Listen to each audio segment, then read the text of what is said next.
இன்றைக்கி வந்து நம்ம என்ன பார்க்க போகிறோம்னா தட்டை தான் எப்படி பண்ணுறதுன்னு பார்க்க போகிறோம். ரொம்ப ஈஸியாக டேஸ்டியாக பண்ணிடலாம். அதுக்கு தேவையான பொருட்கள் நான் எடுத்து வச்சுருக்கேன். அரிசி மாவு, இது வந்து இடியாப்ப மாவு நான் எடுத்து வச்சுருக்கேன். ஆல்ரெடி இடியாப்ப மாவு எப்படி போடுறதுன்னு நம்ம சேனலில் போட்டிருக்கோம். அதோட லிங்க் உங்களுக்கு கொடுக்குறேன். நான் ரெடி பண்ணி வச்சுருந்ததுனால அதை ஒரு கப் எடுத்துக்கிறேன். இந்த கப்பு 250 கிராம் பிடிக்கும். 250 கிராம் அரிசி மாவு, பொட்டுக்கடலை. அரிசி மாவு எதால் எடுக்கிறீங்களோ அதில் பாதி பொட்டுக்கடலை மாவு. பொட்டுக்கடலையே நல்லா அரைச்சிட்டு சலிச்சு வச்சுருக்கேன். இது வந்து உளுத்தம்பருப்பு நல்லா செவக்க வறுத்துட்டு அதையும் நைஸாக அரைச்சிட்டு சலிச்சு வச்சுருக்கேன்.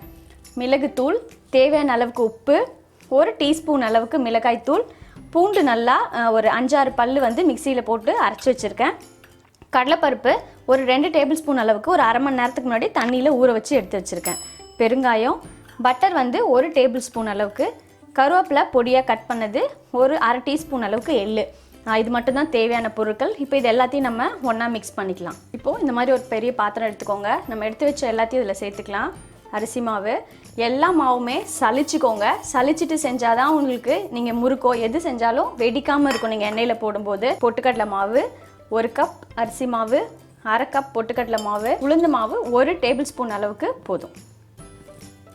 உங்களுக்கு உளுந்து மாவு சேர்க்கும் போது நல்லா தட்டை வாசனையாக இருக்கும், கிறிஸ்பியாகவும் வரும். 1/4 டீஸ்பூன் மிளகாய்த்தூள், மிளகுத்தூள் 1/4 டீஸ்பூன். நான் மிளகுத்தூள் வந்து கொஞ்சம் குறைன்னு அரைச்சிருக்கேன். உங்களுக்கு தட்டக்கூட அந்த மாதிரி சாப்பிடும்போது நல்ல டேஸ்ட்டாக இருக்கும். பூண்டு அரைச்சது, தேவையான அளவுக்கு உப்பு சேர்த்துக்கலாம். கருவேப்பிலை பொடியாக கட் பண்ணது, எள்ளு, கடலைப்பருப்பு ஊற வச்சு எடுத்து வச்சது, வேர்க்கடலையும் இந்த மாதிரி நீங்கள் ஊற வச்சு பாதி வேர்க்கடலையே எடுத்து அதையும் நம்ம சேர்த்துக்கலாம். இப்போ நம்ம எடுத்து வச்ச பட்டரை சேர்த்துக்கலாம். இப்போ ஃபஸ்ட்டு தண்ணி ஊற்றுறதுக்கு முன்னாடி பட்டரில் எல்லாத்தையும் நல்லா மிக்ஸ் பண்ணிக்கோங்க. இப்போ கொஞ்சம் பெருங்காய பொடி சேர்த்துடலாம். இப்போ எல்லாத்தையும் நல்லா ஒன்றா மிக்ஸ் பண்ணியாச்சு. உப்பு மட்டும் இப்போவே நீங்கள் வாயில் போட்டு பாருங்கள் உப்பு கரெக்டாக இருக்கான்னு. ஏன்னா தண்ணி ஊற்றிட்டு உப்பு சேர்க்காதீங்க. கரெக்டாக இருக்கான்னு பார்த்துட்டு இப்போ கொஞ்சம் கொஞ்சமாக நம்ம தண்ணி சேர்த்துக்கலாம். நிறைய சேர்த்துற போகிறீங்க. இப்போ நான் போட்ட எல்லா பொருளோடு சேர்த்து பண்ணிங்கன்னா எல்லடை வந்து சூப்பராக டேஸ்ட்டாக இருக்கும். இல்லை சிம்பிளாக வெறும் காரத்தூள் மட்டும் போட்டு கூட பண்ணுவாங்க. ஆனால் பூண்டு, மிளகு இதெல்லாம் சேர்த்து பாருங்கள், சூப்பராக இருக்கும் தட்டை. கொஞ்சம் கொஞ்சமாக தண்ணி தெளித்து நல்ல சாஃப்டான ஒரு சப்பாத்தி மாவு மாதிரி, இறுக்கமாக இருக்கக்கூடாது, சாஃப்டான ஒரு மாவாக பிசைஞ்சு எடுத்துக்கலாம். இப்போது நான் தேவையான அளவுக்கு தண்ணி ஊற்றி ஒரு அரை டம்ளர், 3/4 டம்ளர் அளவுக்கு தண்ணி தேவைப்பட்டது. நம்ம காஃபி குடிக்கிற டம்ளரால் 1 டம்ளர்.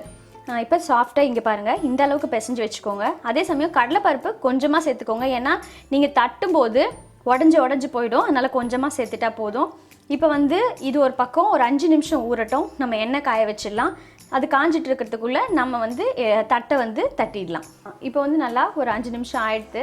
இந்த மாதிரி சின்ன சின்ன பாலாக நான் உருட்டி வச்சுருக்கேன். கொஞ்சம் இந்த மாதிரி உருட்டி வச்சுக்கோங்க. இந்த மாதிரி ஒரு ஈர துணி போட்டு மூடிடுங்க. ஏன்னா மாவு காஞ்சிடுச்சுன்னா உங்களுக்கு எல்லடை வந்து ரொம்ப ட்ரை ஆகிடும். இப்போ இந்த மாதிரி ஒரு பிளாஸ்டிக் ஷீட் போட்டுக்கோங்க. அதில் நீங்கள் வந்து எண்ணெய் கவரோ இல்லை பால் கவர் அந்த மாதிரி எது வேணால் எடுத்துக்கலாம். இந்த மாதிரி 2 பக்கமும் எண்ணெய் தடவிக்கோங்க. தடவிட்டு நம்ம செஞ்சு வச்ச உருண்டையே இதில் வச்சிடலாம். இப்போ இந்த பக்கத்தை எடுத்து நம்ம மூடிடலாம்.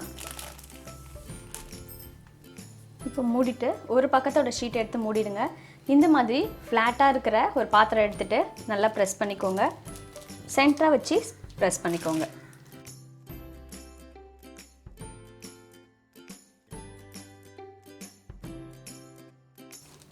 எல்லா சைடும் ஈவனாக வர மாதிரி ப்ரெஸ் பண்ணிக்கோங்க. ஒரு இடத்துல வந்து மெலிசாவோ இன்னொரு இடத்துல மொத்தமாகவும் இருக்கக்கூடாது. நம்ம எல்லடை தட்டிட்டோம். இந்த மாதிரி ஒரு 10-15 செஞ்சு வச்சுட்டு நம்ம எண்ணெயில் ஒன்றா போட்டு பொரிச்சு எடுத்துக்கலாம்.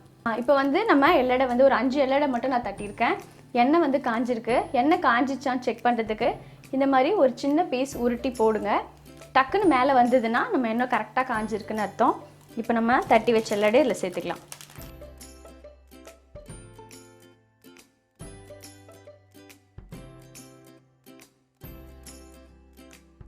கேஸை வந்து மீடியம் ஃப்ளேமில் வச்சுக்கோங்க. இப்போ நல்லா லைட்டான ஒரு பொன்னிறமாக வரும். அது வரைக்கும் நல்ல ஓசை அடங்கினதுக்கு அப்புறமா நம்ம எல்லடையே எடுக்கணும்.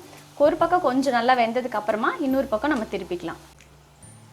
இப்போ பாருங்கள், நல்லா அழகாக லைட் கோல்டன் கலராக வந்துச்சு. உங்களுக்கு எண்ணெயில் வந்து அடங்கிடுது. இப்போ நம்ம இதை எடுத்துடலாம். சூப்பராக நல்லா காரசாரமான எல்லடை ரெடி ஆயிடுச்சு.